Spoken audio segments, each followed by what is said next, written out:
Ibu sekalian yang dimuliakan Allah, wahaikum bitahiyatil Islam, tahiyat ahlil jannah. Assalamualaikum warahmatullahi wabarakatuh. Tadi kita sudah dengar keutamaan 3 masjid ya, dibawakan oleh Ustaz Faisal Abdillah hafizahullah taala. Bapak Ibu sekalian, ada 3 amalan yang disampaikan Nabi SAW, yang setiap yang mengamalkannya maka dia akan mendapatkan halawatul iman, kelezatan iman. Perhatikan baik-baik ini hadisnya. Ada 3 amalan yang kalau diamalkan, setiap yang mengamalkannya akan mendapatkan halawatul iman, kelezatan iman. Ini yang mahal Bapak Ibu sekalian. Banyak orang beriman tapi tidak bisa merasakan kelezatan iman. Ya. Lezatnya iman itu disampaikan Nabi dalam hadis. Ya. Banyak orang tersiksa dengan keimanannya. Saya ulangi, banyak orang tersiksa dengan keimanannya. Siapa itu? Orang-orang munafik Bapak Ibu sekalian. Ya. Yang kemudian menyembunyikan kemunafikan dalam dirinya, lalu menampakkan yang baik-baik. Ya. Makanya Allah turunkan ayat khusus, bahkan surah khusus. Ya. Innal munafiqina fid darkil asfali minan nar. Dia orang munafik itu paling di bawah. Maka kalau ada orang kafir dan orang munafik, mana yang paling berat siksaannya di neraka? Orang munafik. Bayangin ini, orang yang KTP-nya Islam tapi dia membenci Islam, tidak merasakan kenikmatan Islam. Coba bayangkan, kata Allah dalam An-Nisa, fid darkil asfal, di paling bawahnya neraka, minan nar. Sedangkan neraka itu kita tahu darokat, darokat itu ke bawah. Alamin, sini dengar ceramah Alamin, Alamin dengar ceramah sini. Bagus ceramahnya, sini dulu. Biar tahu tentang neraka sini. Nih ya. Tapi saya agak trauma juga karena langsung dia praktekkan masalahnya. Apa? Keluar dari raudhah, saya tanya, apa doamu Alamin? Dia bilang, Allahumma amitni bil Madinah. Mati aja. Masih panjang umurmu, insyaallah. Jangan minta mati dulu ya. Nih ya. Dengar ceramah di sini nak ya. Jadi orang munafik itu Alamin paling bawah. Ya, innal munafiqina fi hayyakallah Syekh. Waalaikumsalam. Kayf halak? هذا ابني الأمين يتشرف بالمدينة ما شاء الله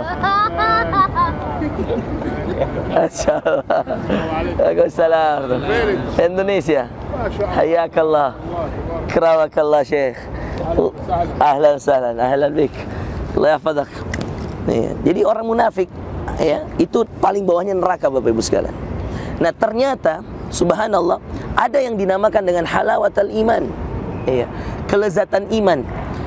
Orang-orang yang beriman dan bisa merasakan lezatnya iman di hatinya.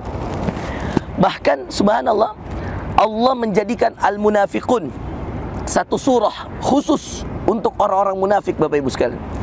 Ya, idza ja'akal munafiquna qalu nashhadu innaka la rasulullah.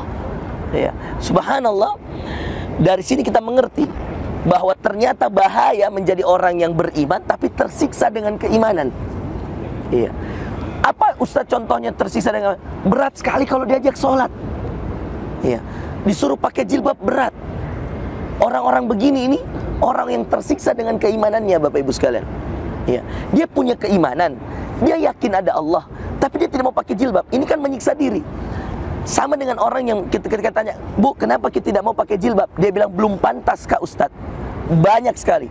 Yang akhirnya ketika setelah pulang umroh, saya bilang, Bu, setelah ini saya dengan ibu tidak ada lagi apa-apa ya. Saya sudah menyampaikan bahwa Allah tidak akan ridho sama seorang wanita yang tidak menutup auratnya. Walaupun iya, ibu berusaha dengan banyak amalan yang lain, tapi kalau ibu belum menaati perintah ini, subhanallah, iya. Akhirnya banyak itu yang terngiang-ngiang dengan kalimat-kalimat itu. Sampai kemudian di Indonesia dia telepon saya, Ustaz, bismillah Ustaz, mau maka pakai jilbab. Iya. Sama dengan bapak-bapaknya juga. Saya katakan, Pak, kalau kita sholat ya, subuh, zuhur, asar, maghrib, isya di rumah, ya, tidak mau ke masjid, ya. Umar bin Khattab sampai mau membakar rumahnya seorang yang tidak mau ke masjid untuk laki-laki. Nabi SAW didatangi oleh orang kakek-kakek tua, lebih tua lagi dari kakek Amin. Sudah bungkuk jalannya kek. Datang pakai tongkat, buta. Kita masih bisa melihat. Lalu menanyakan, ya Rasulullah, afiya ana. Ya, abi mithli ana, apa orang seperti saya ini wajib ke masjid? Kakek-kakek tua buta. Coba dengerin bapak-bapak semua yang punya anak laki-laki, ya. Kakek-kakek tua buta pakai tongkat datang ke masjid. Afiya ana, ya, apa abi mithli ana, apa orang seperti saya wajib ke masjid? Apa kata Rasulullah SAW? Asami'tan nida. Dia tanya sama orang buta kakek tua ini, apa kamu masih mendengar azan? Kata kakek tua ini, saya masih dengar azan. Naam, sami'tun nida. Qala wa fi dzalika fastajib. Maka dengan itu jawab itu azan ke masjid. Kakek tua buta suruh ke masjid. Kenapa kalau laki-laki suruh ke masjid, Bapak Ibu sekalian? Karena di situ kelezatan iman. Hadisnya Kak, yang 40 hari tidak ketinggalan, ya, solat berjamaah takbiratul ihram di masjid. Itu kan Masya Allah berat, ya, luar biasa beratnya itu. Ya, Sa'ad bin Musayyib, seorang sahabat tabi'in, sebenarnya sebagian ulama mengatakan dia tabi'in, itu tidak pernah ketinggalan selama 40 tahun takbiratul ihramnya imam. Subhanallah. Nah, walaupun kita subhanallah mungkin merasa tidak bisa seperti beliau, tapi ini ada hadis Nabi bahwa 40 hari seorang laki-laki, ya, ataupun perempuan, tapi khususnya lebih utama ini laki-laki, tidak ketinggalan takbiratul ihramnya imam, Allahu Akbar, dia juga Allahu Akbar, maka dia dibebaskan dari dua bara'atan, bara'atun nifaq wa bara'atun minan nar, kebebasan dari kemunafikan dan kebebasan dari api neraka. Ya, mau dibebaskan dari neraka, jaga solat ini 40 hari tidak makanya ada istilah arba'in. Arba'in itu 40 hari, ada istilah begitu kalau haji orang. Arba'in ji itu Ustaz, iya arba'in ji 40 hari dia tidak ketinggalan sholat. Nah kalau orang-orang umroh biasa arba'in, nah hitungi 8 hari kali 5, iya, 5 waktu sholat. Biasanya sebagian begitu. Cuman istilah itu arba'in untuk 8 hari itu tidak cocok sebenarnya. Arba'in itu yang dalam hadis Nabi 40 hari. 40 hari kali 5 200 sholat. Kalau bolong satu kali ulang lagi. Iya. Ini saya punya teman mencoba ini. Ketika kemudian Syekh menjelaskan hadis ini, dia coba kok dong. Teman saya, teman kampusku orang Afrika, subhanallah, berhasil 39 hari. Hari ke-40 pas kan dia dimulai itu dari sholat subuh, berakhir sholat isya. Sholat maghrib nih kasihan, sakit perutnya. Qadarallah. Nah, jadi dia ulang lagi dari awal. Dia bilang ini temanku ini orang Afrika. Dia bilang saya tidak pernah menangis melebihi menangis saya ketika saya gagal ini 40 hari saya. Bayangkan 39 hari menajaga solatnya. Hari ke-40 tinggal 2 solat maghrib isya. Pas maghribnya mau sholat, mau ke masjid dan sakit perutnya. Dan orang kan tidak boleh Pak solat dalam keadaan menahan kencing, menahan buang angin. Kalau mau kentut keluar ki. Iya, jangan paksa solat dalam keadaan kita menahan itu. Tidak boleh.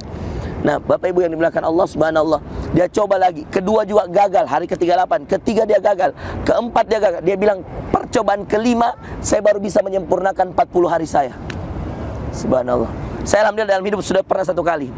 Iya. Coba memang berat sekali, iya.